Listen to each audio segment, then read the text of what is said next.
Second. Okay, there's been a proper motion and proper second. Any further discussion on the motion? Hearing none. Is everybody ready to vote? All in favor of approving the minutes of June 22nd, 2021 and 27 minutes of the 27th, 2021, but you can't say that 3 times. Signify by saying aye. Aye. All opposed, passes unanimously. Under new business tonight, we have resolution for resolution 42, the public parks and recreation grant cycle. And Andy, would you like to talk a little bit about that? I can. This is a grant that the Friends of Indian Lake Peninsula are applying for Right. on the hillside property that they still own. It's through the state with the recreational trail program, federally funded but state managed. And it will be for $200,000. They will pay 20%. It's an 80-20. They, the Friends of Indian Lake, are paying the 20% match. We do not have a financial stake in this grant, but it is required by the state that since we will, there's a resolution that says we will assume ownership of the property, that we acknowledge that they're applying for it and partner with them. And it's for trailhead and ADA parking at the top of the hill and trail work. And the plan is once this grant is completed and constructed, that's probably the time when they'll turn the hillside portion of the property over to us. Move approval. Okay. I have a question. Okay, we'll go. Do you feel comfortable? I'll second the motion and then go ahead. Yes. For discussion. Director Gillies is correct, the 2020 grant. It's the 2020 grant cycle. Yes, they put it off and the applications are just now due. Okay, that was my only question. Yeah, we couldn't apply in 2020. It was in 2020, they put it out. We couldn't technically apply then. We just put our intent to apply because we had to get our master plan. Okay, I understand. Which is completed, is that correct? Completed. Yes, sir. All right, and then of course our 80-20 split that will be. Yes. All right, any further discussion on that? That's, I hope they're able to do something like that. It would be nice for them to move. Well, let me ask you this, just a question. Does it go back towards, who's involved in that? Does it go directly back to the city to do the paperwork and all that? Or No. does it go? They're doing all the paperwork, all the applying. Okay, They've good. contracted out with the community development partners that Gotcha. we used last time Yeah. with the LPRF. All right. Okay, any further discussion on this? All right, is everybody ready to vote? All in favor of resolution 2021-42, which is the public parks and recreation grant cycle, signify by saying aye. Aye. All opposed, it passes unanimously. Now we need some information or an update of the world famous light synchronization program for the city of Hendersonville. So, Okay, so last time we spoke, we had identified some additional discrepancies. Right. And I had sent a consultant some information, some additional easements, and we have been able to resolve the discrepancies. A couple of them have been resolved because we're just going to install the controller ourselves as opposed to doing it as part of this project. But as far as the fiber discrepancies and the radio, that has all been resolved. And so I actually received the stamp set yesterday and have submitted that to TDOT for review. that is fantastic, so soon. I appreciate your hard work on that. Public works is hard work. Y'all continue to amaze me, the work that you do, along with parks. Y'all do excellent. We've got a great staff here at City Hall. They do a lot of things. City employees are great. Well, that's, any questions on that? Yeah, now Yes. the state had kicked this back to us because they found one discrepancy. Is that correct? They had identified 9. 9. And then we hired a consultant and they have cleared up all the discrepancies, plus some additional ones that staff. Yes. So So all of those are corrected. The ones that aren't, we're gonna assume the responsibility and construct something that will put us in the right way. We're still gonna have the communication, so that infrastructure will all be part of this project. Just there were, I think, 3 cabinets that we had a difficult time resolving, even after the survey. And so we're just going to install the controllers. To be honest, we've installed several already. As they go bad, we've been installing them following. So after the state approves, then we'll put it out to bid. So do you anticipate, or do you anticipate any additional problems? Don't anticipate any, but haven't But we've been- anticipated some of those that we've encountered. We've been here before. You're right. We have that. Do you think construction would start approximately October 1st?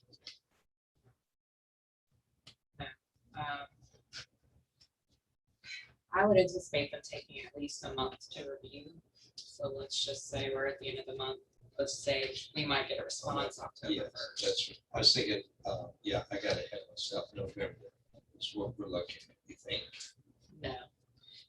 So You're they'll talking about review this year or for, next year? yeah. Okay. That's the Yeah. question. Right. So if we get a response, let's just say October 1st, we'll have to have the construction documents put together and put it out to bid. We'll give probably a month for them to be out, for them to put their proposals together and submit. And then we will go through and review, and then we have to send that back to TDOT. So it's quite a process. Okay, We would not go to construction this year. It would be the spring. Most likely if we don't have any tornadoes. But the state is still paying, hopefully all of it, but a large portion of this expense, correct? Yes, there will, I anticipate there being an overage, especially as construction costs have increased, but it is 100% reimbursable up to, can't remember what we have left in that account right now, but just over $1 million. Is it, what did you say, 1.1? 1.1. Okay, thank you. So next month, we should get even a better report. Hopefully we'll get that the state has. Knock on wood. I hope so. Okay. That's good news. We look forward to that report coming up in a month. Hopefully, like you said, we'll have some more even better news to report to the Board of Aldermen. Jesse, you have anything to say on that or anything? I do. I would like to thank Sarah. She didn't just take the consultant's report and pass it on, but she got into it to verify everything, identified additional discrepancies that would have gotten kicked back to us again. So by Sarah's proactive work, we probably shaved, 2 months of time off this project by her looking over the plans and finding things that our consultant didn't find. So thank you for your help on that, Sarah. Good job. Way to go, Sarah. That's That's just how we roll in public works, right? All right, here we go. Let's, any other on that? That's just great news. And thank you for those kind words, Jesse. We appreciate it. And on Sarah's behalf. Okay, since we've done that, we'll go on into Mary Magical Space of the flood protection update. Roll jointly.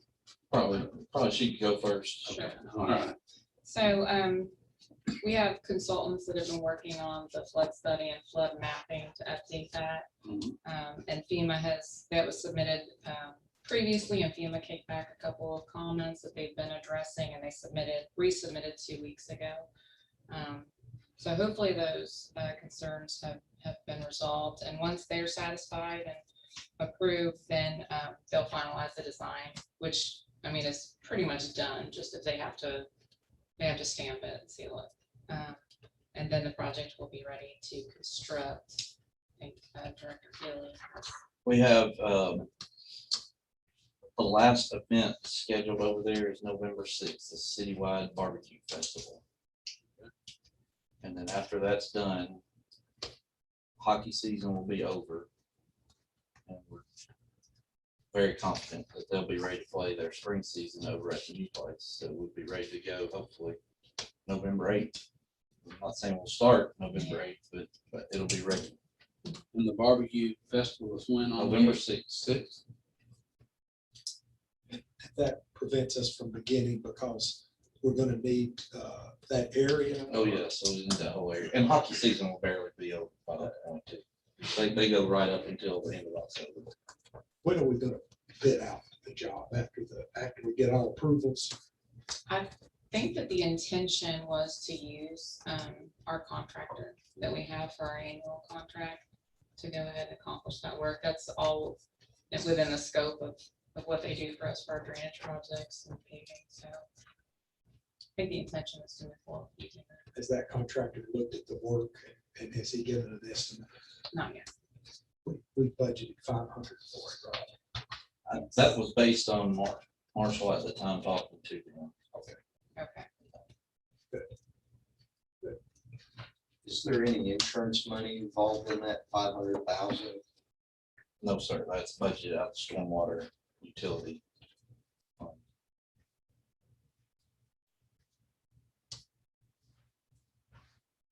I'll be glad when that project starts. They can't start soon enough. We've had a lot of bad luck on that here with water. Stop. Anybody else have anything to say on that or on anything for that matter? All right. Alderman Waters, you're being awful quiet down there. I'm just watching you guys. Okay. I'm listening. All right, sir. All right, let's go ahead and go on to number 5. We're moving right along. The end of the fiscal year balance, as we had requested this committee to the Public Works Department, the paving update. Sarah? So I think I've been talking to Robert and they haven't finalized the end of year yet, but so I went ahead and provided the additional list that was provided for the $500,000 that was appropriated for paving. And all of that work has been completed. We did come in under budget, which is always good. So all of the remaining funds were encumbered. So we still have those funds in our paving budget. Okay, that's excellent. Several questions. And I've asked Robert to be in here. It's my understanding that BOMA approved initially $100,000 to pave the police parking lot. That was made by Alderman Brown. We came back later and subsequently approved an additional $500,000. So there's a total of $600,000 that we budgeted for supplemental paving, which also the 500,000 I think included the tennis parking lots. So was that aside from that? That was aside from the additional funds.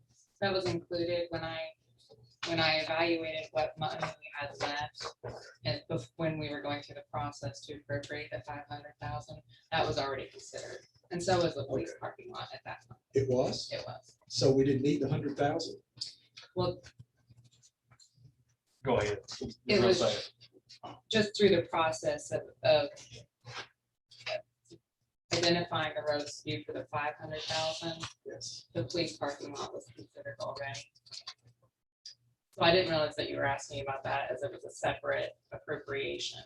It was a separate appropriation, 100,000. So how much did it cost? Do we know what the police parking lot cost? 76,000, or maybe it was 86. It was just over 80. It was 80,400 because there was two. There was the ramp, and so it was 73.5 That's and right. another 7 for that. So it was just over 80,000. But to your question, I believe we did meet the $100,000 appropriation for that. It was just done early enough that when we were providing lists and roads and estimations and stuff, it was a part of the whole package and not a part of the $500,000 list. Does that make sense? Yes.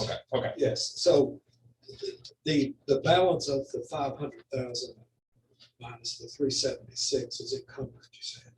Yes, we encumbered that. It's encumbered for the purpose of paving. Yes. So has that been added to our appropriation for this fiscal year? I forgot what we appropriated. I think it was around 3 million, and that's 2.95. 2.95. So is this amount that is encumbered on top of that amount? It's encumbered to Rogers Group specifically, but yes, it would be in addition to that.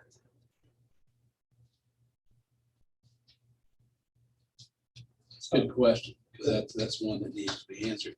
And and I'm not saying that you don't, but if anybody in this room does not understand what Eddie has asked, we will continue to talk about it and restate it. So does everybody understand about the money? Yes, sir. Yeah, I think, so I would like to look, when I put that budget together, I don't know, because I was putting the budget together, I'm not sure, even though you guys came under, that I included that amount.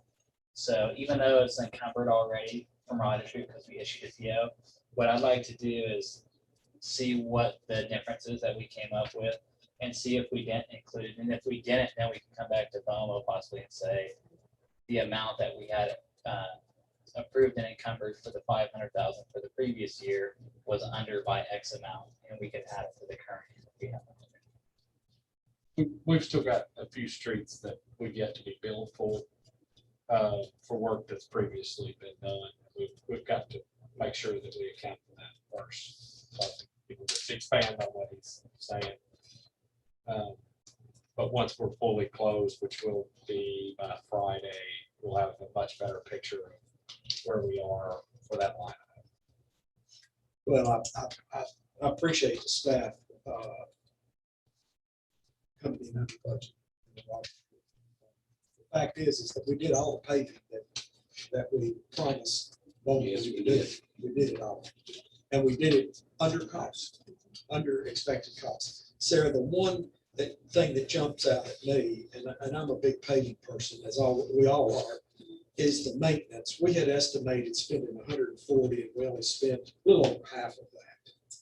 Yes. Can you explain, did we just not have enough hours in the day to do the maintenance that we need? First of all, explain maintenance. Sure.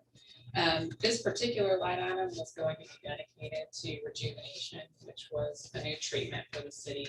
And it's an emulsion that's placed on pavements that are within 5 years of being placed. And so it's kind of like a sunscreen for new pavements. You don't have to restripe it. It dries clear. And you get, you just get a lot of benefit for not a lot of cost. And so we had identified, when we put it out for bid, we had identified roadways that were actually just over 140,000. But as I was talking with Jesse, he had more experience with that than our department did. And so the roadways we identified were our highest volume roadways, like Boulevard and Brooks Creek. And he suggested, and I think it was a really good suggestion, that we look at more residential, lower volume roadways for our first application to kind of become more familiar with it, to test it. And so we didn't do as high of a volume as we had anticipated. That's good. That was a good thought process. Good job on that. And so that's, So have we evaluated the testing? I guess the guinea pigs? yes, I think it's a really good treatment. I don't know that we would want to put it on Indian Lake Boulevard simply because as part of that treatment, they do put sand down on top of it to cure for a day, and then they come back and sweep the sand. We don't want anything like Indian, like the So- Indian, hidden lake. That one worked out well in the end. I think they've been Yeah, very pleased, well- but yeah, this treatment is not like that. But I think that we probably would avoid using it on the like. I would agree with that.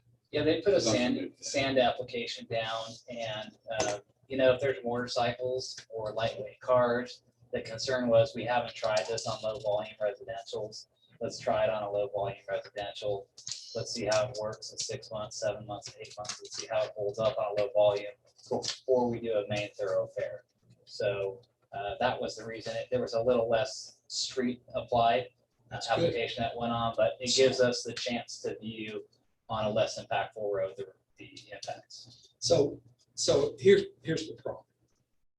I know Jim and I have got this complaint a lot, maybe all of all have. But we're busting the seams and doing a lot of paving, which is great. But what that does, that gets some people saying, well, my neighbor got it, why can't I? And so there are a lot of potholes that are in our streets that people now want, well, you pave that street, you won't even fix my potholes. So Jesse or Sarah, is there any way that we can use, if, as Robert hopes, that we don't spend all of this money that we allocated, that we can put more in patching and hot mixing potholes before the winter? Can we use some of that for that purpose? So that's a little bit of a loaded question. Part of the issue is Roger's group, they don't do a lot of just individual pothole repairs. They're a straight street. Yeah, Fixing they want to streets. mill and pave, or they don't want to come and fix potholes, and we don't currently have a small asphalt repair contract. And that's something that I would like to have for Public Works. So in order to say yes to that, I'd have to commit Trace and his guys to doing more than they do They can't do currently, it. and they're busting. at They're the busted. seams. They can't do it. So I would like to work on a small asphalt repair RFP. I haven't had the time just recently, but I think it would be really good for us to have Put to that to- accomplish that.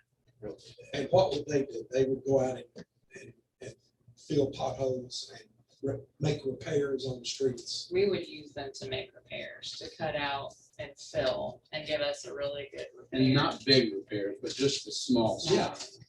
That's a good idea. So, do you need a motion on that? Or can you? Well, Can you what is your motion gonna That say? we authorize the staff to put an RFP out for a, what do you call them, a street maintenance, Street maintenance, small asphalt. small repair. asphalt repair. You feel comfortable on that? They can do that just by, they can do that without any approval at all. If y'all want to say it's a good idea, I think it'd be worthwhile. I think we could request it. I don't think there's a motion needs to be made, but we can request them to do that. Okay. Would that be I think it's fine. Jesse and I and Sarah will make sure that happens. Have you used someone in the past? Not exactly for a small asphalt repair. For the company that does our fog seal, we use them for some larger repairs. And I would like to put it out for RFP to see. our responses to this. We would like to request that instead of going through the process of the motion and doing all that. We have the authority to do that. The mayor and you and Jesse can work on that. Yeah, that would be, Yeah, let's put it on our next agenda too, so that we can get an update on that. Yeah. I think that's an excellent, because I agree, Trace's crew is just slammed. yeah, I tell you, those Nothing else guys, from me and Jim. yeah, we keep I'll it tell you, pretty they've busy. worked really hard. They genuinely have. Our public works employees, and as hot as it's been, they've been, and I know there've been like everybody else that gets out, like the parks, public works, the police department, fire department, they get out there in that hot, and they just keep moving, and we should be proud of that, the fact that they're doing those kind of things. Because I know it's been hot on y'all too.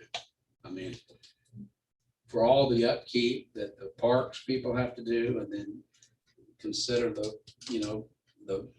those uniforms that the police have. God, there's no way I'd put that uniform on. Man, it's so hot, and then, the fire, their uniforms, and they gotta go, so. Public Works is out there. I saw them the other day out there, and I gave them some water, and I said, well, we're not supposed to do, because of COVID and all that stuff. And I said, well, I'm sure, I promise you, this is COVID free. So, and speaking of which, if anybody needs a mask, we've got one here that, we've got some out here in the middle of the desk. So Eddie's still working on his. Yeah, well, pretty much most of us either got a shot. Yes, sir. I have got shots a or question. close to it. Is the 500,000 that has been budgeted, I know it's for paving, but does that include repairs and maintenance? It did include a line item for maintenance, right? Okay, so that would be, that's potholes and repairs is under maintenance. It could be. Perfect. That's all I've got. So we had put 140 into that, we spent 76 of it to do that. So I'm very proud of the fact that we came in under budget. You know, one thing I've always and I'm sure not trying to toot my own horn, but I want to thank the committee. But I've always tried to, as Jim will tell you, I've always tried to go everything we've got under budget. And we have always, pretty much to a T, we've done that. We might have, there are some things that have come over budget, but very little out of this committee and department, and I appreciate that. And the taxpayers ought to be proud of that fact. And again, once again, we've just proven, you know, that we've done that. So is there any other further discussion on this? We'll put that on our next agenda about the potholes and stuff. I appreciate that. They did some over in my area of town. Yes, did you have? Can I ask a question about the paving? Yes, sir. I appreciate my colleague bringing this up. Now, you were talking about the police department's parking lot, right? And we come under budget on that, right? Mhm. And so you're asking the excess, did it go back to paving? It did? I don't know. Mr. Eckenroth's going to check into that to see, right? Is that what you said? I'm sorry, can you say that again, please? No. Does the excess money that we, out of this 500,000 that we save, it goes back into paving, correct? But you're gonna just look on that. I'm gonna look into it, Right. yes, and I will report back to the committee next meeting. And if it doesn't, you know, it may be something that, you know, will go to other areas of the Shouldn't it go city's back to budget. paving? We gotta look into what the ordinance said, because that was a amendment to the ordinance. Hayes, Alderman Hayes. Right. Right, Right. yeah. Yes, yes, I believe there was an amendment by, right, Yes, it so was. that's why I And it wasn't. would go back into paving, I believe. If I I'm think correct. the I think it's going to general. amendment Yes. is to go into general fund. Yeah. So that's why I brought it up. I wanted to know where that money that we allocated, and then Sarah said it was. It was encumbered by the group, it is, but I think that it went back to the general fund. Yeah.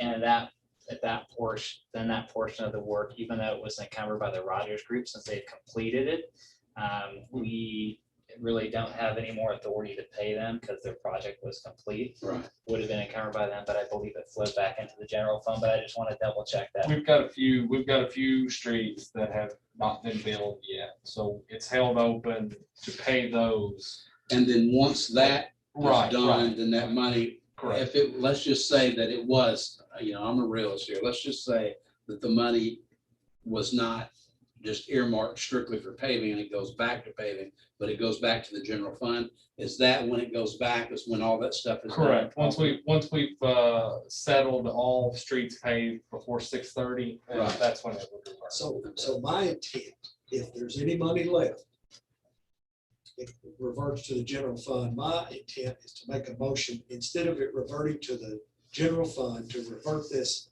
to this contract for filling potholes to help it throughout the city. So if there's 100,000 or 200,000, I want to make a motion that we use that on maintenance of our roads. That's my intent, but we'll have to wait and see what the numbers are. Right. That's, And then that will go to the board and yes. see what they, you know, what their phasing is. Yes, sir. If y'all wanted to vote on a motion now on that, as if it were an actual ordinance, Right. I'd be fine preparing it, so then the next step would be to go to the board for the first reading in 3 weeks.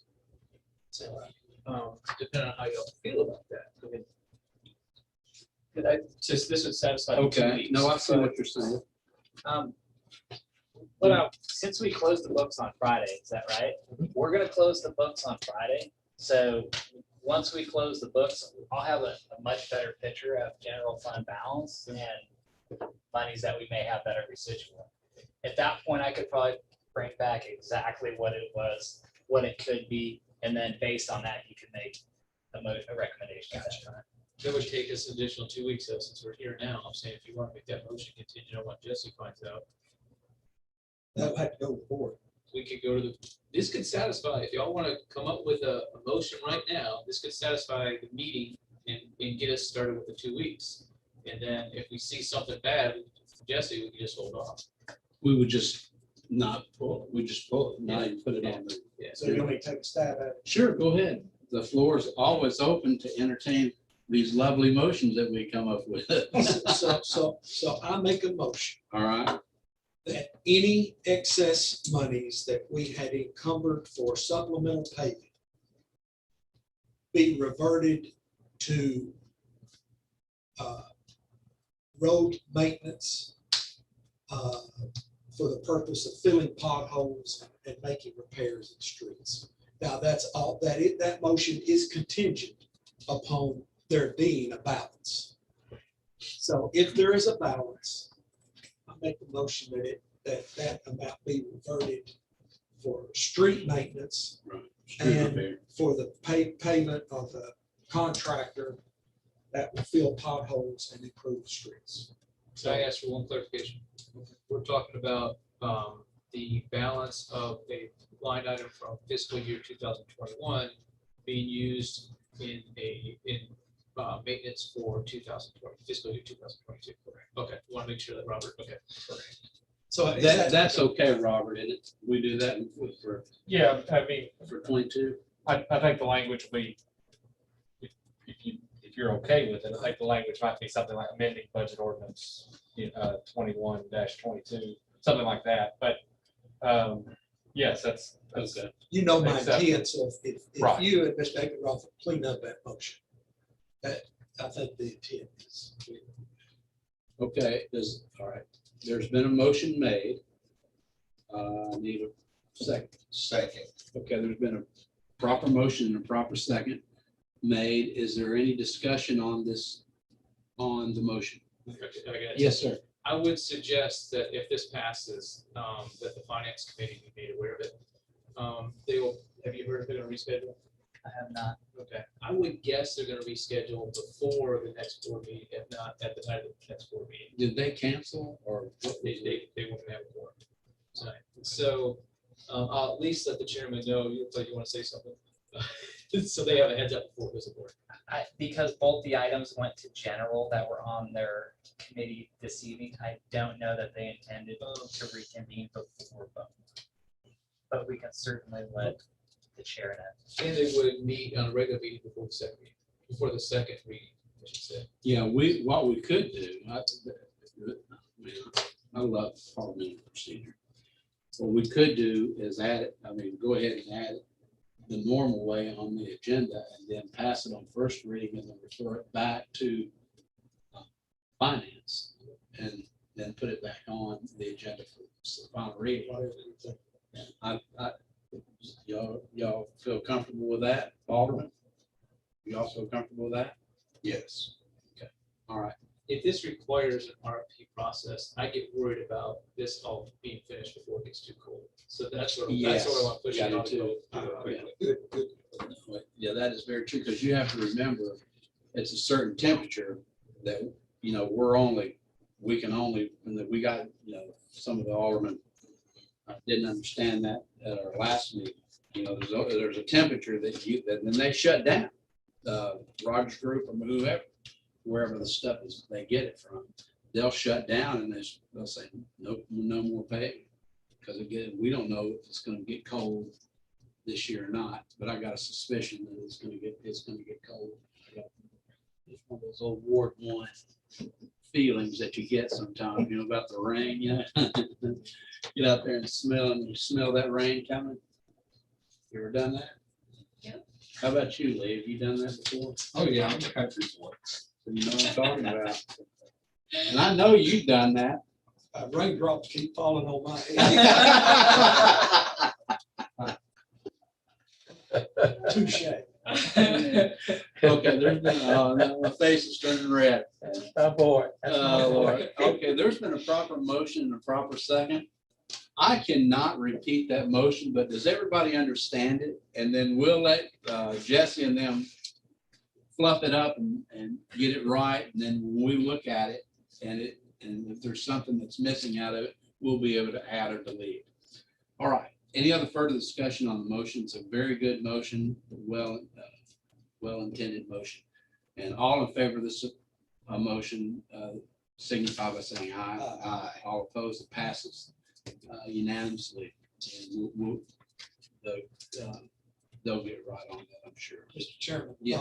if I may, we have a constituent of Ward 6. All right. Mr. Huff, that has asked to speak tonight. Sure. And it's related to paving, it's Okay. related to road conditions. Well, that's what we're So talking if about you right don't- now. If you don't mind, if we can insert him so he can say his piece and then leave. Sure, okay, hold on, Mr. Huff. Is there no objection from the committee? Hearing none, Mr. Huff, I'm gonna go ahead and just get, and we're welcome to our committee. We're kind of footloose and fancy here on this thing. We kind of, when the constituent come in, we kind of drop everything that we're doing because we understand your time is important. So go ahead. Yes, sir. So I've talked to, well, I've spoken to both of my aldermen about the conditions on Stop 30 Road. I live on, in Lawson Point subdivision. I've lived in Hendersonville long before Lawson Point was even there. Stop 30 has always been the same, as long as I've lived in Hendersonville, which has been over 30 years. There's Knox Doss has been added, Burris has been added, Volunteer Park's been added, Durham Farms, Autumn Creek, Norman Creek, Fountain Brook, the retreat at Norman Farms. All these subdivisions have been added at the end of Drake's Creek. All of those people are using Stop 30 as a cut through to get to New Shackle. Either they're going to Glenbrook or they're taking a right going towards Long Hollow. Traffic on that road is horrendous. It's too narrow. The city put in gravel a few years or last year, whenever it was. Come on, guys. We all know that was pointless. The only thing it did was make the people in my subdivision not trim the right of way now because they've got all this gravel out there now. People used to take care of that. Now there's 4 or 5 houses along the road that they don't mow it anymore. The road from New Shackle to Jake's Place, it's overgrown. There's trees hanging over the road. A school bus goes down through there and it just knocks limbs off the trees. The road's not wide enough for that anyway. There's signs at both ends that, you're not supposed to have large trucks on it. There's Kroger tractor trailers that are on it. There's large box trucks that go down that road. They shouldn't be on that road, but I can't tell you the last time I saw a police officer on that road. I came over the little hill just past Whitley the other day and was met head on by somebody that was passing on the double yellow line. At night when it's raining, when you meet another car, you can't see. The road's too dark. There's no lights on it. And it's unsafe. We know how many accidents have been on that road, especially it's a narrow little jog in it, but it seems like there's a wreck there every few weeks. You could set a police officer at the red light on the New Shackle Island and he could write red light tickets all day long. Every time I'm sitting at that light, which most times it takes me 4 light cycles to get out. At least 2 or 3 cars on New Shackle will continue through the red light when the Stop 30 light is green. I think at a minimum, we need turning lanes, turning right onto New Shackle, and then turning right onto Stop 30 from New Shackle. I think that light needs to be reworked.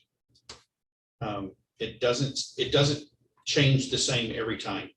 Sometimes it's green on both sides. Sometimes it's green on the stop 30 side, and it's still red on the Goshen Town Road side. So you get accustomed to one thing, you think their light's red, you go to turn, well now, but it's green this time. So I think it needs to be worked like the light at the other end, where you have a turning arrow. You know, so you can turn, well, you know how the light is at the other end. And I mean, that's it. Those are my concerns. You can go talk to anybody in the Meadows or Lawson Point, and they'll tell you the exact same thing. Also, there's several places there was a large hole that has been fixed this week, but it's still a hole. It just had asphalt put in it. The hole's still there. It wasn't repaired. It was just covered over. And there's several places down through there where the asphalt is gone. It's just all the way from the edge. The white line is gone, is how far it's crumbled. So those are my concerns with the road. Mr. Robertson asked me to come and speak to you guys, so. Let me ask you this. You're dead on everything you said, because I've been down that road to look at it. Not as a request, but I'll go out, you know, if I go, like you said, I'll go to the shopping center there, and then I'll go up, maybe get some gas or something like that. And I'll cut through and go through, and then I'll go through Indian Lake out that way to check on some things out there. What do you, since you live out there, what do you suggest that you think this should be done? I think at a minimum, it needs to be widened. And there needs to be turning lanes on the New Shackle Island end. And we all know about the bridge and the intersection on the other end. But apparently there's money for that to get fixed. To raise that up. Right, oh yeah, Raise that I'm up. very familiar with that project. Turning these over written down. All right, any questions from the committee about stop 30? Yeah, Sarah, I know that stop 30 is on the MPO list. Or it's my understanding, Marshall told me that it was on the list. It hadn't been funded yet, but it's on the list. It might be. And it's an astronomical number. Like, they're estimating to widen it, turn lanes and so forth. I would like for you to check, all of stop 30 is not a problem. The problem from Drake's Creek toward the Catholic Church, that end of stop 30 is not a problem. There's not a lot of traffic that goes that way. The traffic, yeah, the traffic is from the intersection there toward New Shackle. As he's mentioned, the road, I don't believe meets any kind of specs as far as width. No. And I agree with him, more and more traffic, because me and my wife travel that road because Old Drake's Creek is dangerous to get to go on Old Drake's Creek to New Shackle, you know, by Drake's Point that way. So all the traffic for safety reasons is going on stop 30. So I agree with him that I would like for us to, a lot of the traffic now is turning right going to Beach High School on that. And I think if we had a turn lane turning right would help.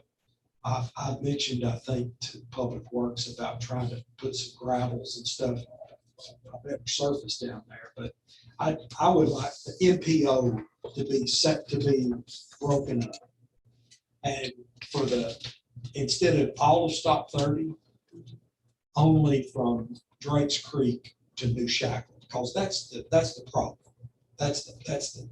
And maybe if we lessened the contract on the MPO, maybe they would more likely approve funding for that. So if you could look into that. Now, when we do the light synchronization, will that line also be included, the New Shackle stop 30 light when we synchronize the lights and make them more sensitive toward traffic? No, so that project actually, because it's an older project and the signal's newer than the other signals, it ends at Glenbrook. But Marshall and I, before he left, had discussed having our consultant incorporate that for the radio. So that they can monitor traffic and allow longer times. That May whole not happen at area, the same time. that whole area, New Shackle, you know, all that area has grown exponentially, as everyone knows. So, like Mr. Puff has brought, Jim and I hear that complaint all the time, you know, stop 30. So it's, and we did an accident count there, didn't we? I asked for it about 2 years ago. Yeah, I got it.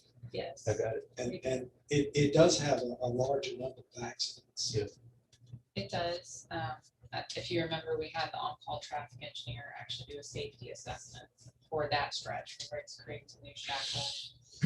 And, there were multiple signage improvements that were recommended. The little jog you're talking about, that was actually an area. It was a high crash location. There were point locations along stop 30, and that was one of the locations that until we fixed the roadway, which would be more than widening really to fix it, was recommended to put down additional striping RPMs. But I don't think the decision was ever made to implement that at that time. So I believe there was a discussion of widening the roadway, fixing the issues, but I don't think that's been done. Or it hasn't. That's the problem. Either the city or the state has that road listed as a major collector road. And we all know that that's not a major collector road. By volumes, you're right, it is classified, but it does not. Yes, sir. How is pulling out loss? Is there anything that we could do more immediately at Lawson Point that would help that situation? I know most people are Lawson Point, they go right. They're not foolish enough to go left. Is there anything at that intersection, maybe leaving Lawson Point, that is simply like Leaving the subdivision? No. The main issue is, like Mr. Robertson said, if we had a turning lane, I think that a turning lane turning right onto New Shackle would be a big help. But I also think a turning lane turning right onto stop 30 from New Shackle would be a big help, because you know that traffic is horrible in the afternoon. It backs all the way up past the Glenbrook. And I'm correct that that light is no turn on red? Not that you, when you pull up to. Well, there used to be a sign that said no turn on red, but it's not there anymore. But if the first guy doesn't turn. If the first guy doesn't turn, then you can't, you can't get around them unless they pull way past the line. But then that makes it hard for, because at the angle that it meets, it makes it hard for people turning left. And if you drive past the light will change. So One of the things we can do immediately is we can have police patrol out there for the big houses. Restrictions. We can take care of that. And I think what you're talking about, splitting it up into two projects, you're right. The intersection of Catholic Church is not near the ball houses. So, I agree. Well, I'll show you, we'll continue working on this. I mean, it may take a while to come up with the money for a permanent solution, but we'll work on this. I appreciate you coming down.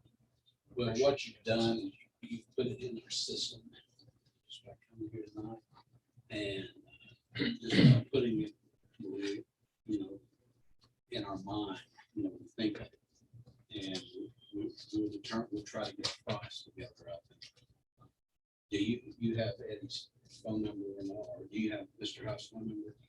Okay, good, and then he can keep you, and Mr. Waters also, because you've got two fine oil, you really do their assets to the city, and very grateful for both of them.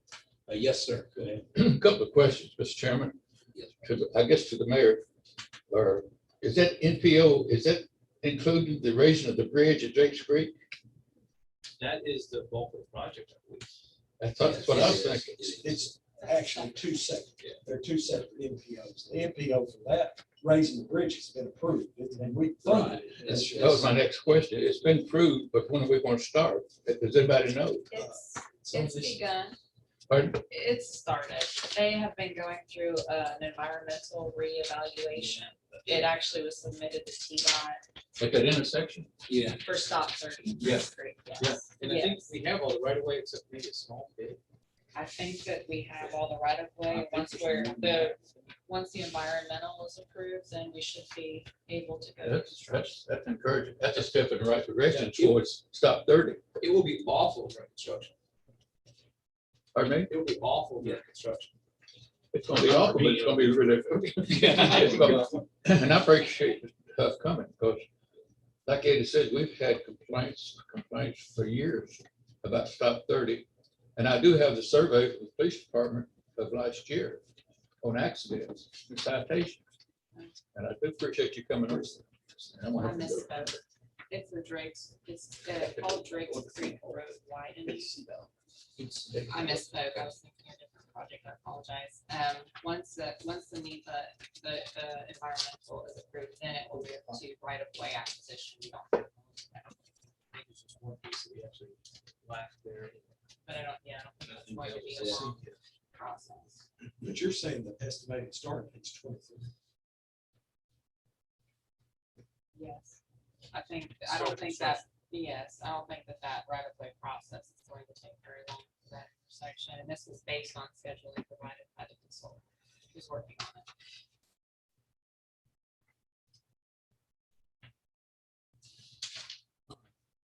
Well, that's what we'll do. We'll keep you posted on what's going on.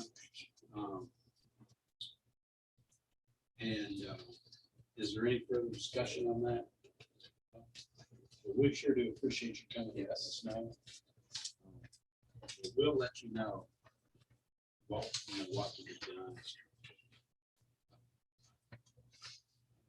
Give us, how long do you think about anything that can be looked at? Well, as far as the NPO amendment, we're not in an amendment cycle. They just Yeah, closed that. They did close it already. That's already closed. I think we do that every. The business will slow down. We can get with Timothy and Keith to figure out. Timothy and Keith to figure out how to do that, the best way to do it, the most efficient way to do it. I would like for you to check the trace and get an estimate of line. Just that distance and put it in a turn into two different estimates. Drake's from stop 30, turning on toward the beach. Just to figure Right, yeah. a right turn, and I think we'll have the traffic flow. So just kind of get some numbers. That would probably be the easiest of the ones to fix is that to the right hand, wouldn't you think? I think the utility there are complicated. Ooh, yeah. Right, because I see them, That's they're going to right be there very on the corner. I think that's why it hasn't been done up until now. Well, We let can us work evaluate on it. that I and don't see. have numbers. I don't even know who owns that property. I used to, years and years ago, but I think they sold it. I don't know, but anyway, that's, all right. We'll get right on that. And we'll have Jim and Eddie, stay in touch with you. And like I always tell my constituents, if you feel like that as an alderman that we're not, that we hadn't gotten back in touch with you, don't be offended by it. It's just, there's other things going on in the city of Hendersonville, but call us, call me on the Skidmore in the book. And we'll see what we can do to help. Okay. All right. All right, sir. All right. Appreciate your Thank you time. very much. Yes, sir. Thank you. All right.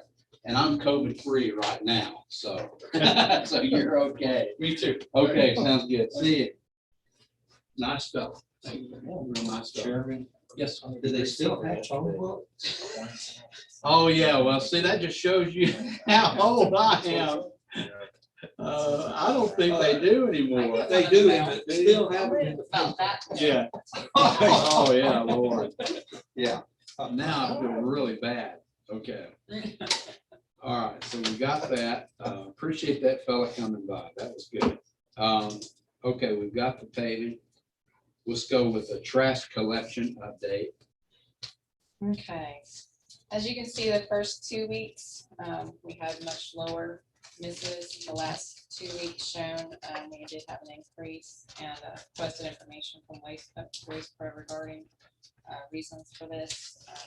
They lost 2 drivers, so Okay. they brought in one driver from Florida, and then they also had several people out with COVID or other illness, so they were using their tents again, so we did have an increase in the misses.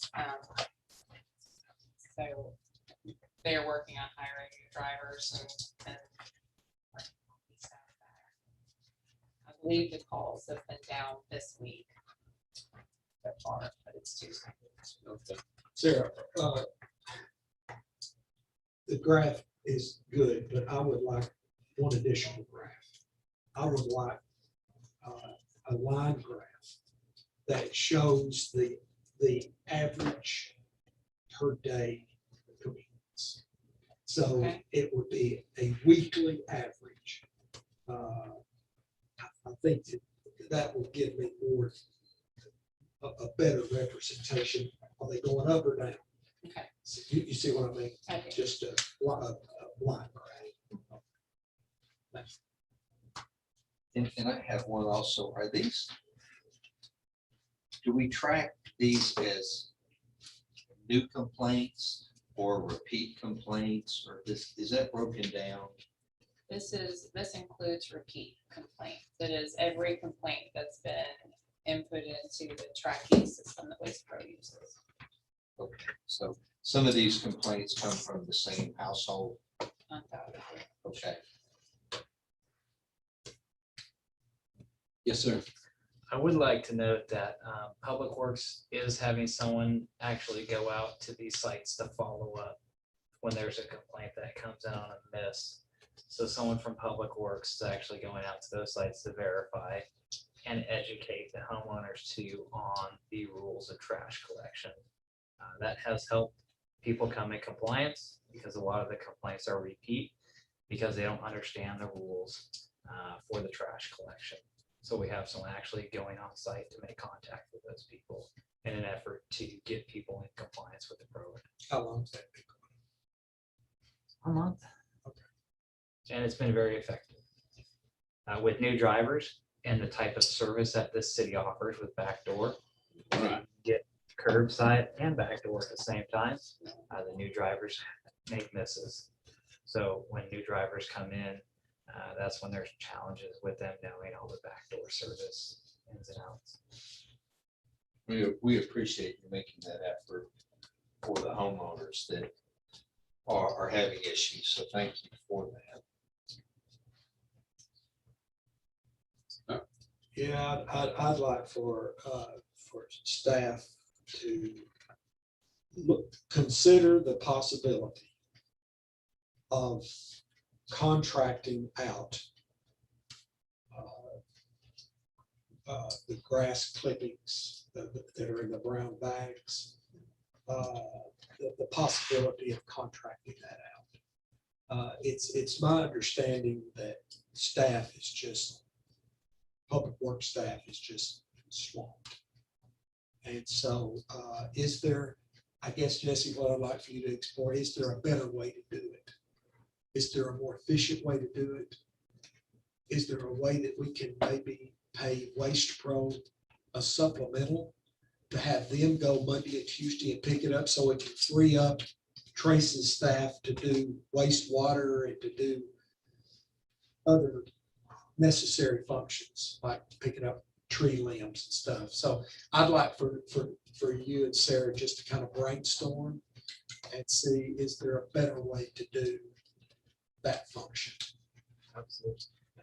Right, and then just a follow up, and you may know, and if you all don't do this, it's okay, you don't have to do it now, or I'm not asking you to this, but are there certain sections of town that do more of the waste pickup for clippings than other sections of town? I'm just curious. Find out. I didn't think- Well, my research shows that the peninsula, because of the age of trees, has a lot more, especially in the fall, leaf Yeah. pickup Because than, it's coming. than the newer parts, the Durham Farms, the newer subdivision, Mansfield. So I was trying to think of maybe that it might be the older homes because they are, they've got more trees. That's good. But I was just curious as if they, had maybe had said something or maybe, they've noticed it. But that's just. the reason I brought this up is we're getting ready to go into fall. Oh, I know. And our staff now is swamped with the current. So the volume is going to pick up 2 or 3 times what it is now. So I just want, our leadership to look, is there a better way? Do we need to subcontract out? Just kind of explore to get ready for the fall. It does need to look at, they need to look at it. Anyway, all right, what I'd like to do, if there's no objection, I know we've got the project directory. I want to put that last because I realize y'all's time is important. And I know we hadn't talked about, we've got one issue that's coming and I think it goes to general or doesn't it after this committee, the parks policies and procedures. Does it go to any other? They're ready to go to Beaumont. Go to Beaumont in a couple of weeks. I'd like to go ahead if that's okay with everybody. We'll move to that now and then we'll hit the project director as our final businesses. Our new business, and then we might have some other business, I'm not sure. If there's no objection, we'll go ahead and let's move to that now. So we're, go ahead, Andy, you wanna go ahead and do that? I can. Thank you very much. In your packet, you've got the updated Parks and Recreation Athletic Policy and Procedure Manual. This includes many things that have been updated over the years by the Parks Board and the Park staff.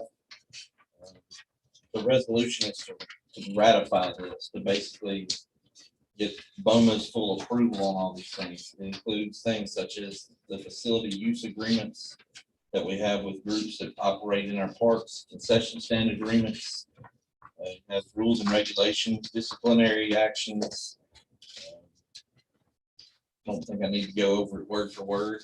Also included is an updated photography policy, which gives our staff the ability to treat someone that is just coming in for the day or the weekend to take pictures at a tournament or at games, the same as we treat like a food truck vendor, instead of treating them like somebody who's taking them for an entire league of teams. It's a little bit of a different situation, so that's updated also.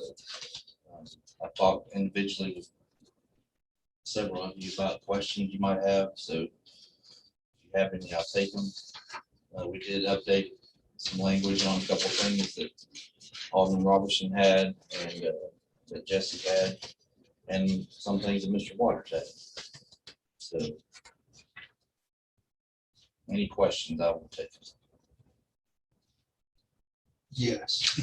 Director, who was the agency that did the master plan? Kimberly Horn. Kimberly Horn. Did Kimberly Horn look at this manual?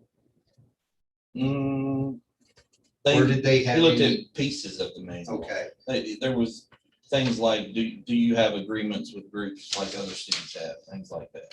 okay. I'm not gonna say they specifically looked at our advertising policy. Or They gave you things like some insight and that, guidance. and on helped us, working. helped us find best practices of other cities since they were doing so many master plans at the same time. Okay.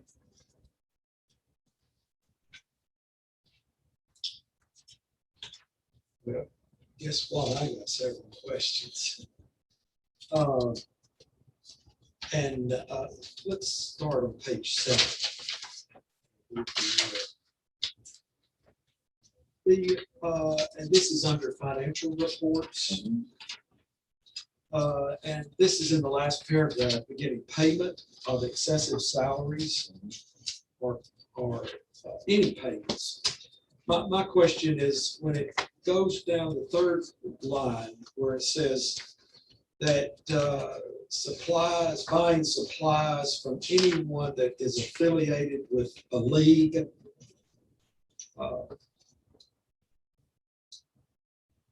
should avoid. So if I'm, Should avoid. yeah. So is that open-ended? I mean, is that forever, or should there be a time frame? I mean, even at the legislature, there is what they call, I think, a 2-year revolving door policy. If I'm a coach and I quit, or even a director on that, and I quit, should I not be able to sell that league, any supplies forever? I mean, No, Is I don't think it's forever. so can we put it that for We a can period put of a 1 year? period of time, or however you'd like to change that. I just hate to prohibit somebody from, if they're in the business of being. I think the best solution, if you want to address your specific question, would probably be to remove the word formal. I don't think you'd want to buy from somebody that's currently affiliated, Yes, but it's, if somebody quits and they start selling sporting goods, okay, that could be the easiest thing. okay, that's a suggestion. Under turf and ground And assessments. I guess we can take suggestions and mark this up before it goes to BOMA and it comes as we marked it up, or I'm assuming. I've never really. Do we need to, well, let's do it this way. If staff agrees, then I think staff can make the changes without us making motions every time. So And here- without Right, objections. 'cause- and if there is an objection at the board, of course, it'll have to go. Or maybe if you make a motion at the end that says staff will make the suggested changes that we talked about. Whatever's easiest. Okay. So just help remind me, Dallas. On the turf and ground assessments, I wonder, do we expect leagues to help contribute toward facility improvements? It's become an expectation over the years because they have voluntarily done it. For sure, it helps us tremendously. Should we include that language Um, in that, under number 6? Something like, it is expected that the YAAs will contribute towards such facility improvements. I don't know if you want to include it specifically under number 6, but we could, yeah. Might not be a bad idea to have its own number. I'll leave that up to y'all. Let's see. On page 8, under facility use agreements and permits, do we expect vendors to clean up the area when they leave? Hold on 1 second. Okay, please, sir. And I can give you mine. Because I've found a few typos too that I'll give to Dallas. What number are you under? What page? Under 8, page 8, it's the no organization, beginning that paragraph. I just wonder, do we need to add a sentence that all vendors shall clean up the area of operation prior to leaving?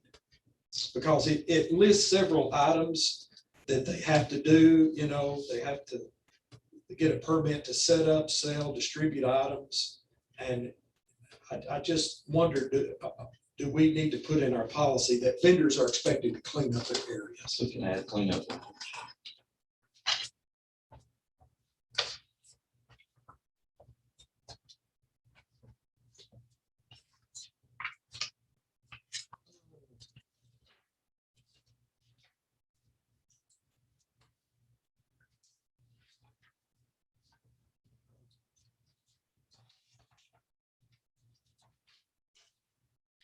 So are there any complaints that we now get from our policies and procedures that we need to be aware of that staff or the Parks Board has received? Since I've been here, Yeah. the two complaints that we've had have involved coaching training and us requiring financial reporting. And we asked financial And that's reporting, not been by everybody. Most have not had a problem. but we asked for financial reporting because there've been problems in the past, correct? Sure. There've been Improprieties. allegations of misappropriation, Sure. whatever. I think it's just due diligence. You're talking about millions of dollars running through the court. Not by us. On page 18, weapons prohibited, and I appreciate staff working. My whole issue with weapons being prohibited is to make sure that we're in compliance with state law. The law is changing constantly, it seems like, in the state on carrying weapons. So the second sentence, Andy, I would like for John, I would like where we say weapons are prohibited at all school events. Mhm. I would like to say pursuant to TCA and give a cite there, Okay. so that people will understand, well, that's state law. So it's just not us, but pursuant to TCA, and John can give you the code citation.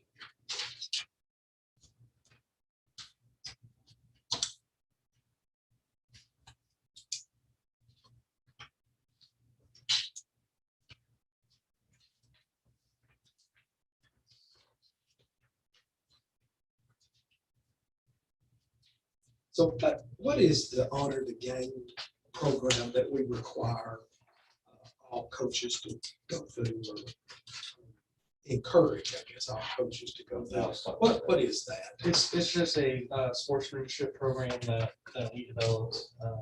One of our volunteers and the Valley Park Board member, Tom Golden, helped us develop that. And it's just a way to recognize and award anyone in any of our programs that demonstrate any positive type of sportsmanship. And we recognize everyone that gets nominated throughout the year. And then in January of each year, we go through all the nominations and we'll recognize 2 individuals as the sportsman of the year. So is there a seminar or a video that they watch that kind of that staff provides to the coaches so that they can go through the training? I think you may be talking about two different things. Yeah. You're talking about the Honor the Game, which is voluntary sportsmanship program that if I see you do something good, I'll nominate you for being a good sport. I think what you're speaking at is coaches training or coaches education, Okay. which is required by the Parks Board. And do we do that training? No, the leagues have different organizations that so like baseball, they'll do their training through USA Baseball.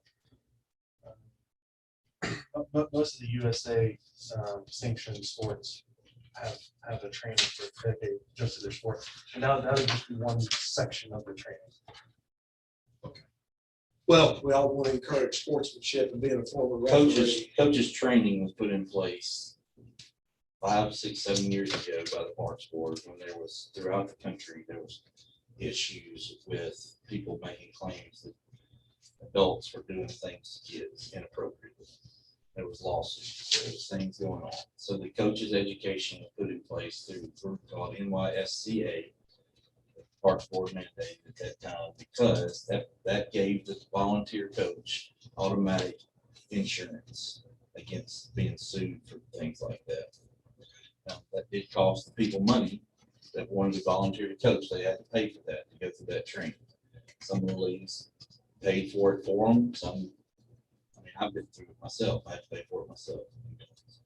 Over the years, as people have, the leagues have not wanted people to pay for that necessarily. They've come up with ways where, like he said USA Baseball offers a free training.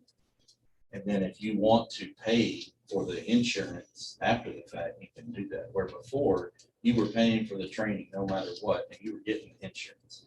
Now we've kind of put it back on the leagues to offer these things.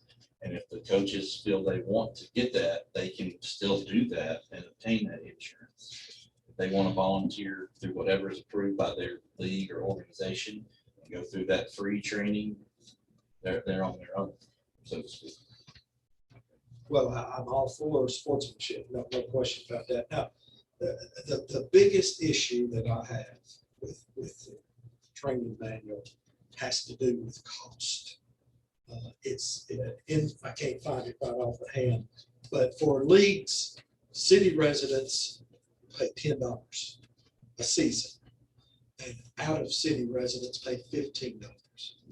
I believe that the consultant that did the master plan identified that that's one area that the leagues don't charge enough, which could affect us. Now, at the city, we tried to find every kind of revenue source possible. We've increased a lot of our codes fees. So I am very interested. I think $10 and $15 is de minimis for what they charge. First of all, what does a league charge a player? Typically, It varies between probably, I'd say, low end 85 to 135, 140, depending on if you're, if you're a travel team, you're gonna pay a lot more than that, but recreational leagues, that's what you're looking at. how much does that generate in revenue for the parks? I think our line item for recreation athletic fees is like 120,000. I have to, not having it in front of me, I don't want to swear to that, but So what would be the downside of the Parks Board recommending to increase that to say 15, 20, so $5? I can't remember when it was increased the last time, right before I came here, probably before you came here. I would say that the leagues would pass it through. They would probably increase their fees, or they would decrease the amount that they would put back into our park. So hard copy example would be Tennessee United. Goodlettsville's fees are higher than ours, 20 per person, I believe, if I'm not mistaken. Tennessee United gives $0 back to facility improvements at Mall Strike Park. Tennessee United plays in our park, our fees are lower, and they contribute back. I'm not saying they wouldn't. I'm not saying that would stop. And who knows, we're getting more with that increase, what we add to our budget for facility improvements. I don't know that, but Yeah, there's got to be a happy number where I don't want to hit the tipping point. right. But One thing too about the master plan, which is, yes, it recommended that our fees could be low, and then you had also the survey that said overwhelmingly people wanted these services provided but didn't want to pay for it. So it doesn't go hand in hand. But I'm fine with it if that's what the board wants, if that's what the Parks Board wants. We can certainly adjust it. I gave you 2 examples of what could or could not happen. I don't know what would happen. I do think it would the immediate reaction would be I would assume that the leagues would all pass that through and raise their player fee, whatever that is, $5, $10 per person. and the consultant said there's flexibility there, to do that. In fact, the reports that they give to the parks or to the city, several of the leagues are in pretty good shape. I mean, one I think has over $300,000 in reserve. So how do we do that?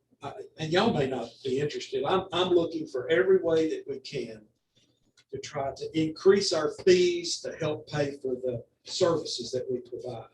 And we're upgrading constantly our parks department.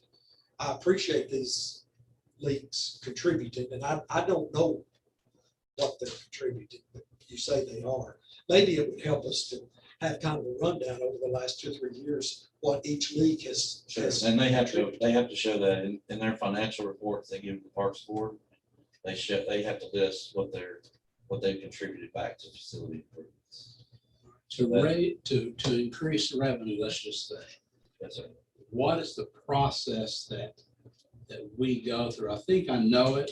What I think I've in been this, through it in once. this case, I think with us having this going to Bowman, second week of September, Right. and we have a Parks Board meeting on Monday, I think either staff would have to bring something to the Parks Board Monday that suggests raising the fees, or if you want to send something through your Parks Board member to bring up, then I think they could vote and you approve it. They vote to recommend the fees be raised. We add it to this and it's there September 14th. I think that would be the easiest. When was the last time it was raised? I'd have to go back and look, but I would say at least 5 years ago. I was gonna say, Maybe longer than that, but not too much longer than that. no, I think it was raised the first, Jack and I. It was 5 and 10, and then it went from 10 to 15. Things that have been raised, I know since I've been here, have been shelter rates and tennis reservations. To be honest with you, I think I voted against that. Anyway, Maybe the best thing to do in this situation is Jesse and I are planning to sit down with Andy sometime in the next couple of days. One of the concerns I have, the best way I think to prevent the leagues from just cutting the net to what they provide the city is maybe give them 6 months or a year of notice that the fees are going to go up. So maybe Jesse and I and Andy talk about that, the best way to do that, and as well as answer the questions, when was the last time they've gone up? And are we offering them more than what they got before as justification for them to go up? And understand what kind of increase in revenue, say going from 10 and 15, go to 15 to 20. And maybe we go ahead and tell them what it's gonna be 5 years from good, that's, yeah, I can see that. I don't think $5 is onerous to prevent anyone from playing. I don't, and so I just, whatever you think is the appropriate way to address that. Let me ask you something else though. I have a hard time with it just being a $5 difference between citizen and non-citizen. What people pay in property tax and don't pay in property tax is more than $5. And I think we give them a pretty good idea, a pretty good deal. We have a great parks, great parks to provide for them. Yeah. That's something I want to ask y'all's opinion at some point. But are we married to $5 difference, or should we look at something greater? I think that people that use our facilities, that we need to stop subsidizing them, not only in parks, but in fire, whatever. So I have no objections of going from 15 to 25. How many out of city residents, you got any idea how many, a breakdown in the fees from city residents to non-city? It's not a large percentage in most of the programs. That in one or two of the programs, it would be way larger than others, for sure. So one of the things I do have a concern with is we don't want, for a lot of those folks coming from town, they end up eating here. Yeah. On the way home, they end up eating here. So We you're don't want to talking discourage that. 10%? Well, what type of percentages do you think non-citizens? Across the board, maybe. But like I said, specifically to one or two groups, it would be way higher than that. 90-10? No, it'd probably be, I'm thinking more like one specific group's probably 60 here and 40 the other, maybe 70-30. Well, our maintenance costs have gone up. Is that a safe assumption? Yes. So with that increase in maintenance cost and field maintenance, I think it's entirely appropriate. I think that we're good stewards when we look at making sure that this program covers a larger portion of the increased cost. I would say too, you'd be hard pressed to find anything that hasn't increased in 5 years in our city fee structure. You'd be hard. When it even code planning, I don't know about speeding tickets, but No, they can't. well, whatever, the things that can increase over the last 5 years, probably have, and these probably have.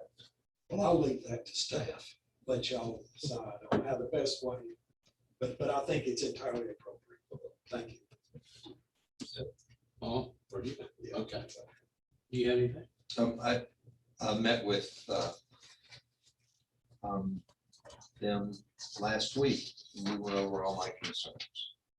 I have one, and I don't know if this is even in the manual that needs to do, but maybe just for information.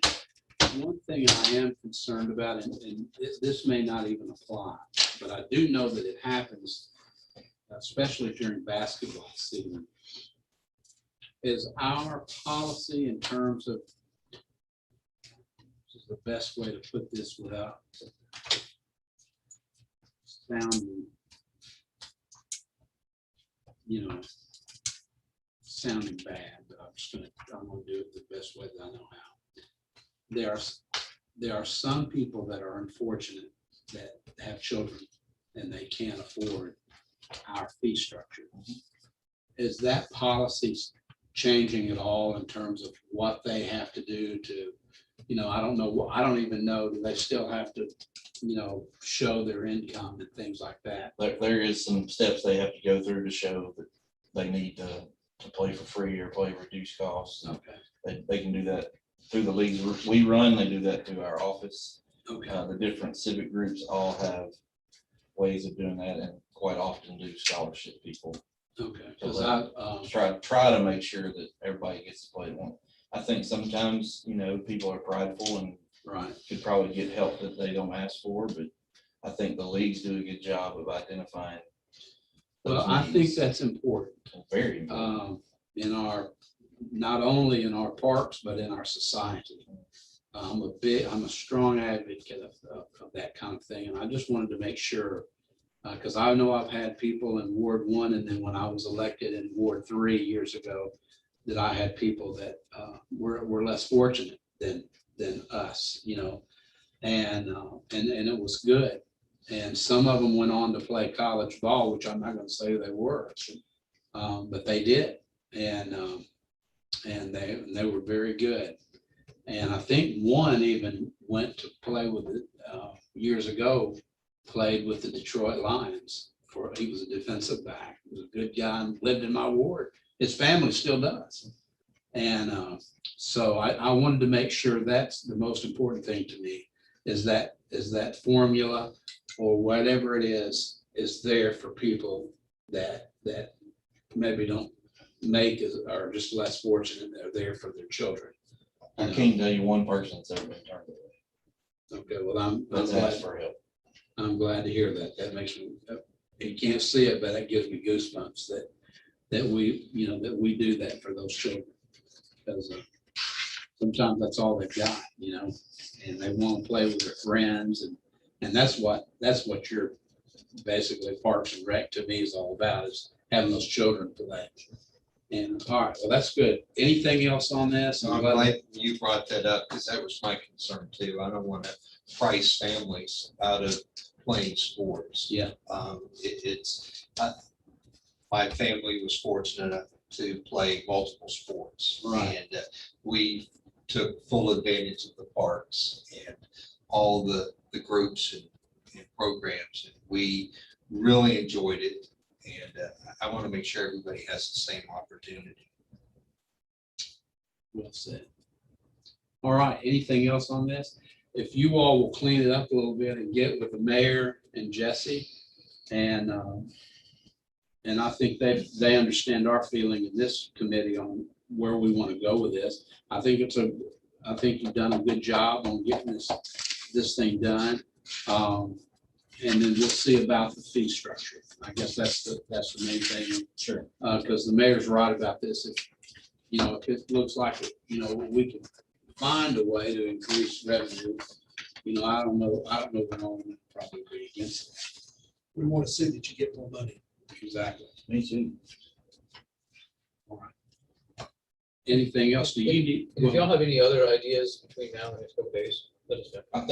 I think you would probably need a motion that says recommend approval with the staff Sure. accepting the changes that have been suggested here tonight. Right, I think, I mean, I don't.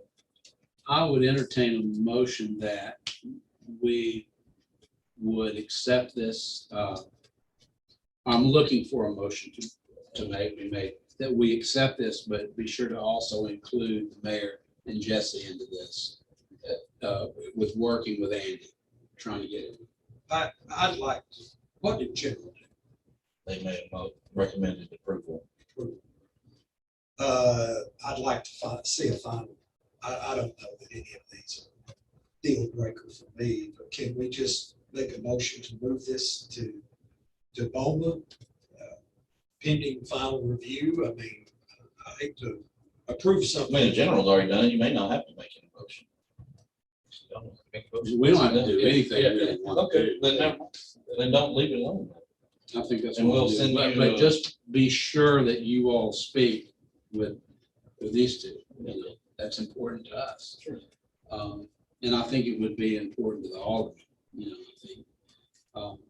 And we'll just wait, and when we get this in our packet, we'll look to see of the things that you've said are either included or not, and if they're not in there, we'll ask why. You know, like why, not accusatory, but say, you know. Well, I don't want it to give the appearance Right. that we don't support it. So I'll make a motion that we move to approve and send it with the changes that we discussed today.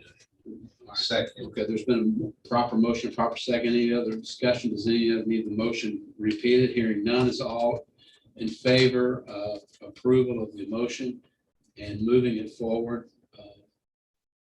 Signify by saying aye. Aye. Opposed, passing unanimously on. Thank you all for coming and doing this.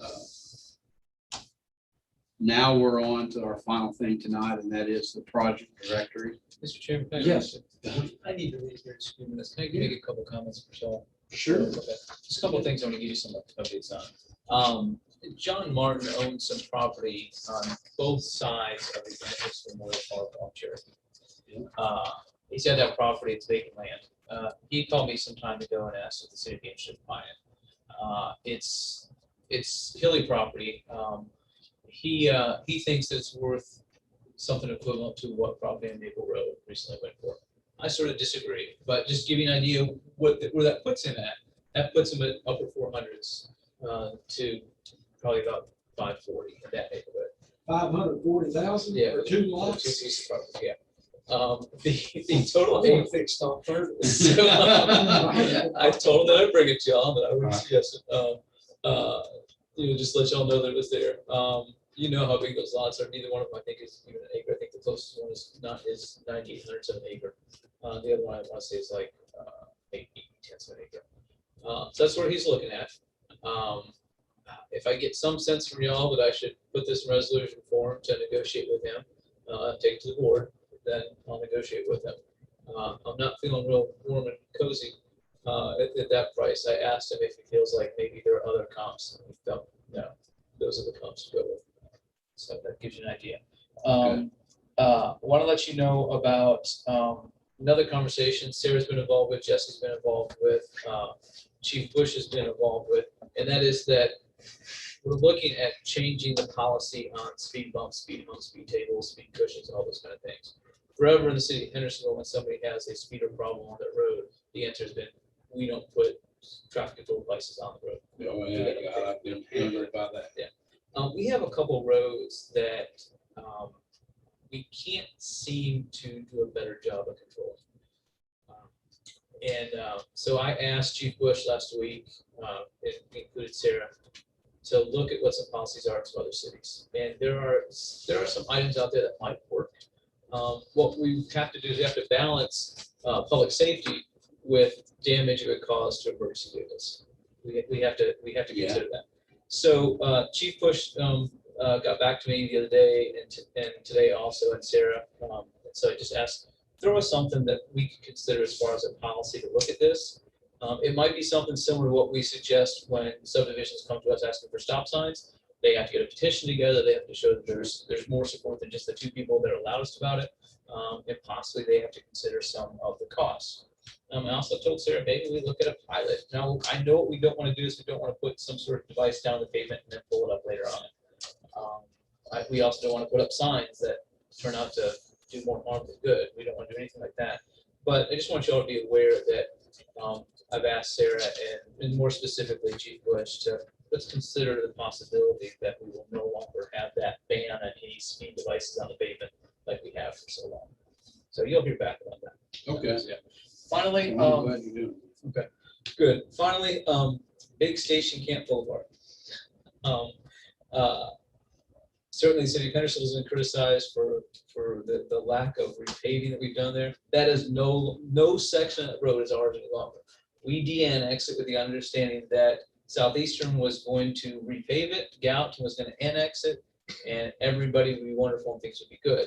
I came to y'all a couple months ago with the possibility of joining in a joint venture with folks. Y'all asked me, how much money do we get from Rogers Group? Probably the #1 commercial user of that road, I would think so.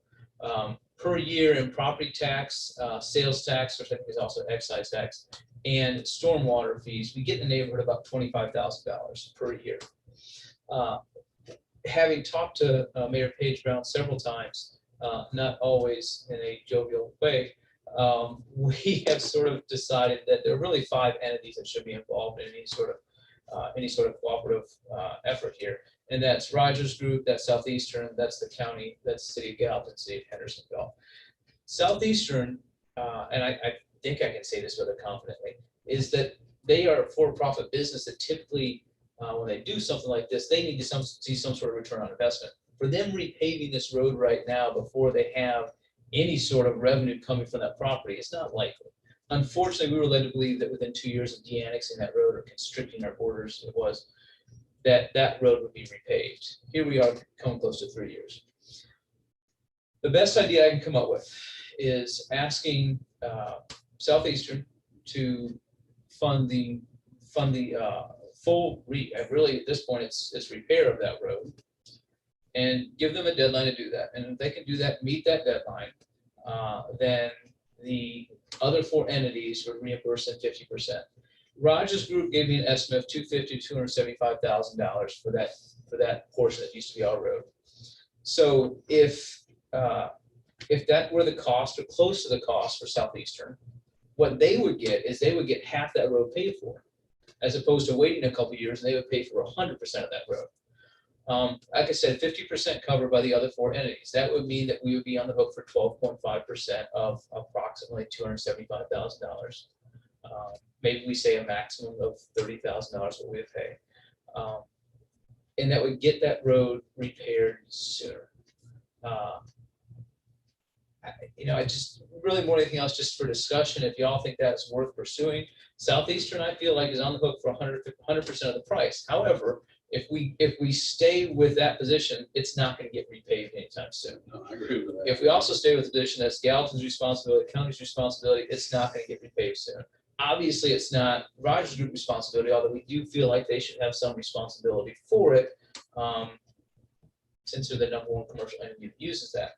So maybe what I'm asking is that you give some consideration that I go to Southeastern and say, and the other entities, and say Southeastern will cover 100% of the cost. We, the city of Hendersonville, will reimburse them 12.5% or $30,000, whatever is lowest. I would also seek the same 12.5% from Rogers Group, City of Gallatin, and Sumner County as well. So since it's not a city road, I appreciate your willingness to take the bull by the horns. But you're taking on a lot here to try to. I agree. To try to proffer a deal. I agree. And if that is foolish, please weigh in. Well, I admire you for trying to solve a problem. Now, a lot of city residents use that road. Is that right? All of them email me, by the way. Especially Ward 5. Yes, right? yes. And I personally don't have a problem with the suggestion. If everybody else, I don't want I don't want the county to say, no, we're not going to, and our amount would increase, so you've capped it. You've capped it, so it's a nagging problem. The city did used to own it. We do get some revenue from companies using that road, and we have city residents use. It's an unsafe road. Have you visited it, Sarah? Yeah, You agree with my description?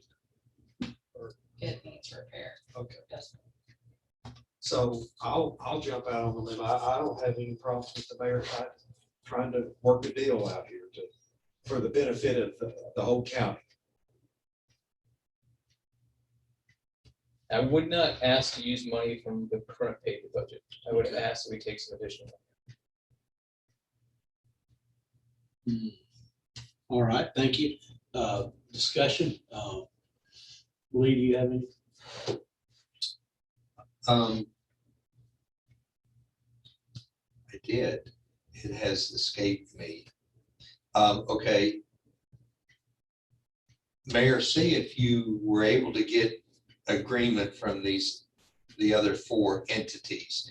When would this road be repaired? If Chairman, you mentioned it earlier about cold weather and paving stops, and I know this is a critical road and people are complaining. Well, what's the timeline if everyone's on board? I would like to give them the deadline of November 1st.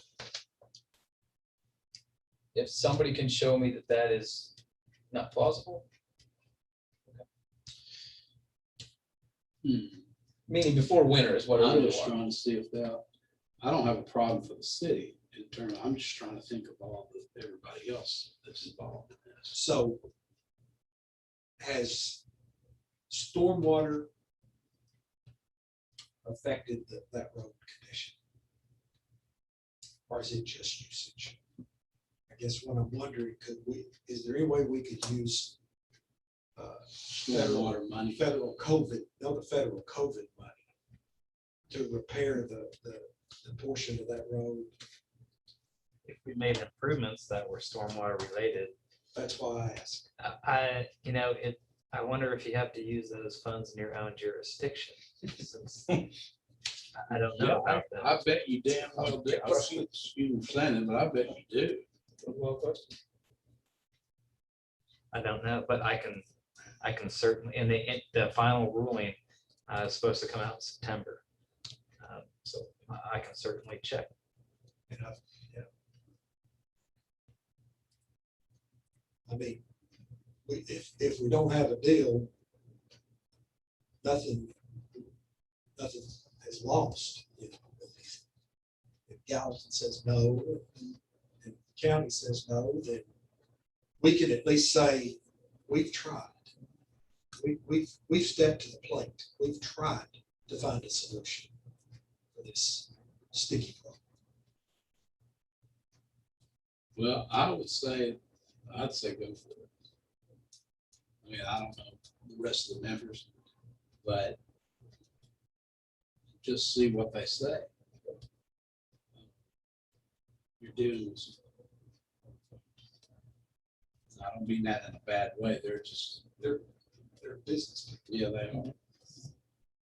So you think 30,000 would be our portion? I would say that would be. Here's what I don't want to happen is I don't want 5 people being responsible for, or 5 entities being responsible for a project that has no maximum price tag on it. What I would want is 1 entity is responsible for getting it done, and then the other 4 contribute based on their percentage. So I would say that we should not spend more than $30,000. Or 12.5%, whichever is lower. And I think it's 30,000 well spent, but there's no way the city can pay $275 for a road that's not even in our jurisdiction. No, that's true. And, I just hate that the residents are the ones that are suffering.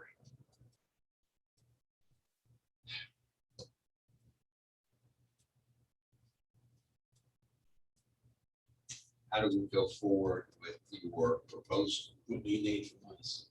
Just this conversation. So at some point, to use money that would be additionally appropriated into the budget, of course, the board would have to pass that. So, but having spoken to y'all and some feelings from some other folks and how important that road is, I feel comfortable saying that I think that this would pass the board. I feel comfortable saying that to talking to the other four items. Yeah, I would say we are, because I think you're, you know, I'm an old fashioned, I have a vote counter, and I think you got that. I think there's enough votes up there on the board.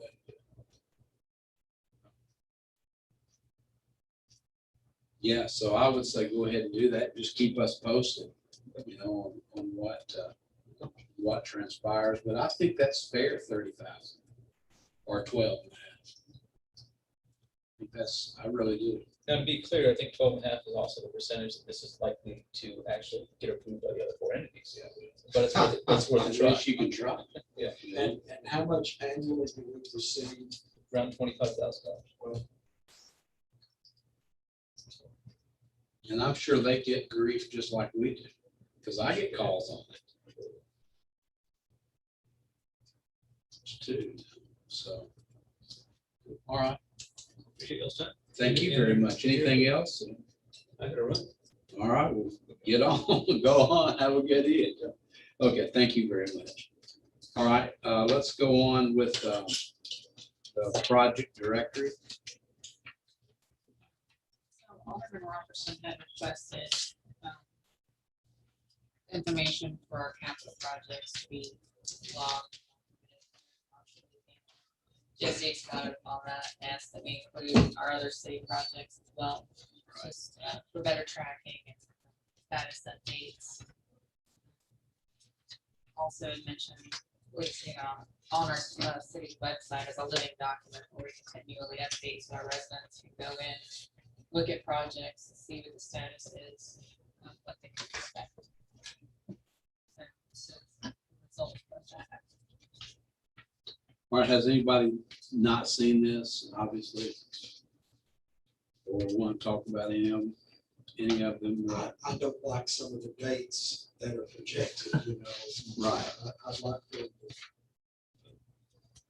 But to me, my priority is right now is light synchronization. That thing's been going on too long. I see movement on that. So I'm glad.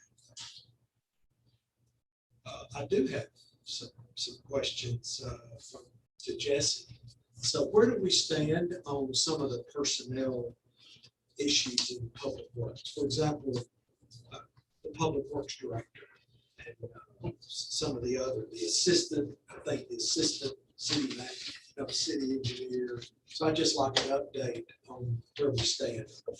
Sure, we have closed the recruitment for the Public Works Director, and we have interviews scheduled for next Thursday. So it will be a mix of Zoom and some in-person. We're going to do 6 interviews. Oh, wow, good. How many applications did we get? We got 9 that were thrown in the pool of, very high quality. We've got, I think, somewhere around 20 total, and we parsed it down to 6 for a final interview. Good. So I think we got a very good pool of candidates for that. As far as the assistant city engineer, that went out, we recruited it, we made an offer. The offer was declined. So we are going to repost that position, but I want to do it right after the new public works director is named, so that the public works director can have a say in that position coming on board in that department. So I anticipate if we have interviews on next Thursday, from there, it'll probably be 3 to 4 weeks before we have someone named as a public works director, and then start recruitment. Will that have to come to the board? Yes, well, I think it would. You would make it. Yeah, you would have to. Do you agree with that? Yeah, I think it would get confirmed to the Belmont. I was just trying to think. I don't know of any other, we've never not had a confirmation. Yeah. Department head like that. I would believe it would go to Bone. The other thing I mentioned, Jesse, to you that I wanted to bring up tonight was our status on the federal money, COVID. 5.8, if my memory is correct, is what's available. And we had half of that's available now. So do we have the money in the bank? We do not. We have submitted for that money. All our paperwork is in. I know for non-entitlement cities, they are not issuing those funds until the final guidance comes out, which is expected in September. I believe that will be the same for entitlement cities, like our city is an entitlement city. So we've submitted everything that's required to draw the funds down. Robert Finance has done that work, and we are waiting on a response because that was, I believe, directly to the Treasury itself. I believe that I had read that when the final guidance comes out is when those funds are going to be released, and that's expected for early September. So we've done our part to give them all our banking information and request a drawdown, but we have not. That money is not in our bank. Well, probably the reason they want the delay because they're busy printing the money now. They need time to print all that money. Very likely, and we got good news that the interest earnings on those funds can be retained by the city for the city's purposes. When we get it. When we get it. We did not want to request that money and then be on the hook for interest earnings if that was the case. So when the guidance came out that said we were not on the hook for interest earnings, we immediately I had the finance director immediately start working on requesting a drawdown. So has the comptroller approved us spending the money for first responders bonuses that it's in the budget? The comptroller has recommended to all cities that they wait to finalize their plans until the final guidance is issued in early September. So that we received interim guidance, we developed a plan based on that, and subsequently they have said for agencies to wait until the final guidance comes out before they finalize their plans. They have issued multiple statements that says first responder money is an appropriate way to use the COVID dollars. We have a package bundled to send to them once the final guidance comes out so that we can go through the final guidance and make any modifications to our list and send it off to the comptroller. So we have a list of how to spend the $2.8 million, whatever the first amount. Yes, sir. We have an action plan together to do that.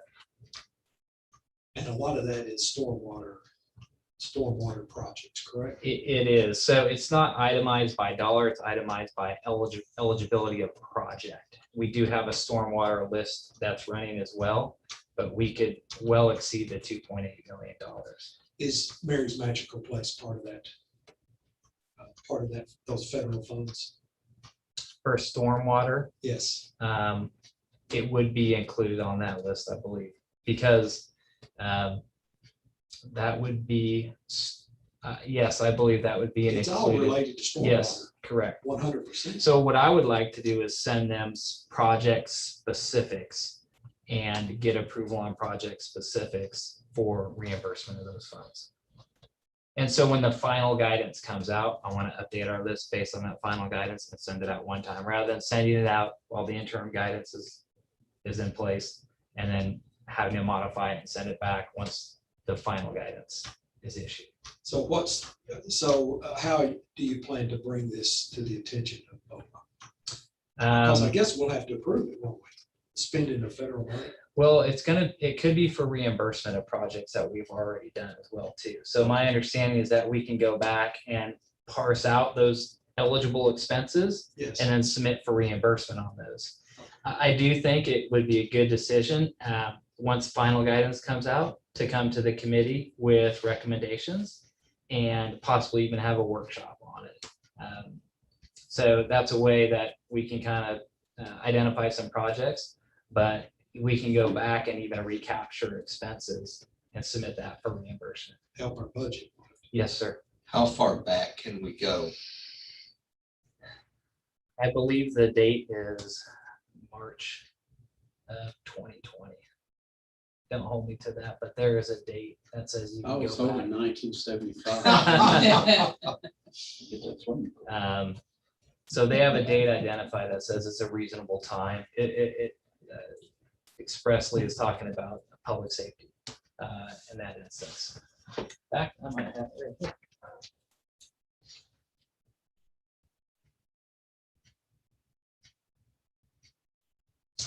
Premium pay may be made retroactively for work already performed during the pandemic. We believe March 2020 to be a reasonable beginning date for considering retroactive pay. And it says final guidance to US Treasury. So this is from the comptroller. It says the US Treasury is expected to issue its final guidance on these funds in September. We recommend that local governments wait to finalize their plans for use of these funds until the final guidance is received. So you've already received interim guidance. Do you anticipate any additional guidance that's not currently been addressed? I would expect so. I would believe that's why they're asking everyone to wait until the final guidance comes out. So what I'd like to do is when that final guidance comes out, take a real thorough look at it, update our plan, submit it to the comptroller, come to the Public Works Committee with the plan, and then move forward from there. And probably finance too. Yeah, I'm sure. All, Maybe the BOMA. maybe a workshop's a good idea. Yeah, I think it might be. Good. But I just didn't want to jump in front of the final guidance because it might change our plans. Good. I'm glad that we have a plan and that we're ready to go, ready to start spending the money. Yes, sir. All right. Under any other business we have this evening? Hearing none, Move to adjourn. can we adjourn at 7 o'clock or 6:59? Thank you all for coming. Very good meeting. Thank you. Thank you, staff. Yes. We just all trying to do our job. Just trying to get along. See y'all. Good night. night. Thank you, Dallas. Thank you, Andy. Thank you. What big projects have we done since March 2020? Well, to me, my review of what they've already sent out is any stormwater project is automatic.